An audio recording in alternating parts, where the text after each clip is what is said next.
Hi friends, இதில் வந்து ஆர்டிமே hatch ஆகிடுச்சு. நான் அதில் வந்து ஹேட்சபிலிட்டி ரேட் காட்டுறதுக்காக தான் அந்த வீடியோ அப்லோட் பண்ணுறேன். இது பார்த்திங்கன்னா நான் டேரெக்டாக எங்கே அந்த எக்கு கலெக்ட் பண்ணுறாங்களோ அங்கேருந்தே வாங்கியிருக்கேன்.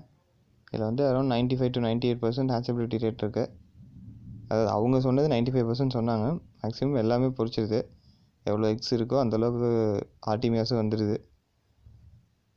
அதனால முடிஞ்ச வரைக்கும் நீங்கள் ஆர்டிமே எக்ஸுக்கு வாங்கும்போது ஹேட்சபிலிட்டி ரேட்டை பார்த்து வாங்குங்க.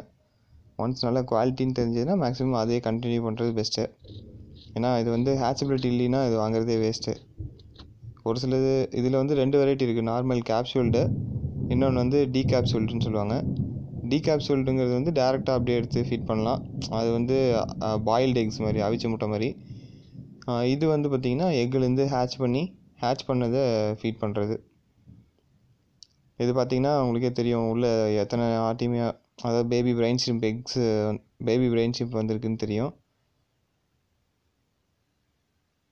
இது வந்து இப்போ 48 hours ஹேட்சபிலிட்டி. இன்றைக்கி போட்டிங்கன்னா 2 days ஆகும். 2 days கழித்து ஹேட்ச் ஆகிரும் ஃபுல்லாக. அதனால் நீங்கள் பீட்டா ப்ரீடிங் பண்ணும்போது டைமிங் கரெக்டாக நோட் பண்ணி அதுக்கு தகுந்த மாதிரி நீங்கள் இது பண்ணணும்.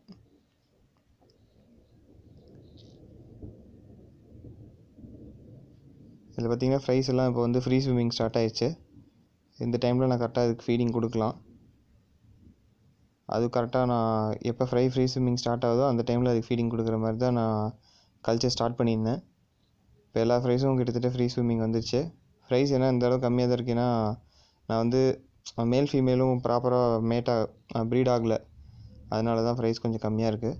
இப்போ இந்த ஆர்டிமியா பார்த்திங்கன்னா இந்த மாதிரி அடியில் ஒரு லைட் வச்சு அந்த ஆக்சிஜன் எடுத்து விட்டுட்டிங்கனாலே இதில் வந்து இந்த மாதிரி அடியில் அந்த எந்த இடத்துல லைட் இருக்கோ அதை வந்து பேஸ் பண்ணி எல்லா ஆர்டிமியாவும் கலெக்ட் ஆகிரும். அந்த எக் ஷெல்ஸ் வந்து மேலே டாப்பில் கலெக்ட் ஆகிரும். அதுக்கப்புறம் வந்து நீங்கள் அதை வந்து ஏதாவது ஒரு எக் ஷெல்ஸை மட்டும் தனியாக ஸ்பூனோ ஏதோ வச்சு எதோ எடுத்துகிட்டு அதுக்கப்புறம் ஏதாவது ஒரு துணிலையோ அல்லது ஆர்டிமியா நெட்டு தனியாக விற்கிது. மேக்ஸிமம் ஒரு கிளாத் யூஸ் பண்ணுறது பெஸ்ட்டு. ஏன்னா ஆர்டிமியா நெட்டு பார்த்திங்கன்னா 400 to 500 வருது மார்க்கெட் ப்ரைஸில். அது தேவையில்லாத செலவு.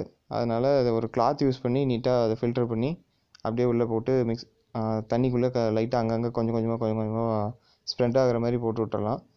இது தண்ணியில் நல்லா நீந்தும். அதனால் வந்து இந்த பீட்டா ஃப்ரைஸ் டேரெக்டாக அதை பிடிச்சி சாப்பிட்ரும். அதுவும் இல்லாமல் இது வந்து ஒரு ரெட்டிஷ் ஆரஞ்சு கலரில் இருக்கும். அதனால் நீங்கள் பை சான்ஸ் அது உங்கள் ஃப்ரைஸ் சாப்பிட்டுச்சா இல்லையான்னு கண்டுபிடிக்கணுன்னா ஃப்ரைஸை வந்து நல்லா உத்து பார்த்தீங்கன்னா அதோட பெல்லியில் ஆரஞ்சு டாட்ஸ் தெரிஞ்சால் அது சாப்பிட்ருச்சுன்னு அர்த்தம். இந்த வீடியோ பிடிச்சிருந்தால் லைக் பண்ணுங்கள், கமெண்ட் பண்ணுங்கள், சேனல் சப்ஸ்கிரைப் பண்ணுங்கள், வீடியோ ஃப்ரெண்ட்ஸ்க்கெலாம் ஷேர் பண்ணுங்கள். Thank you friends.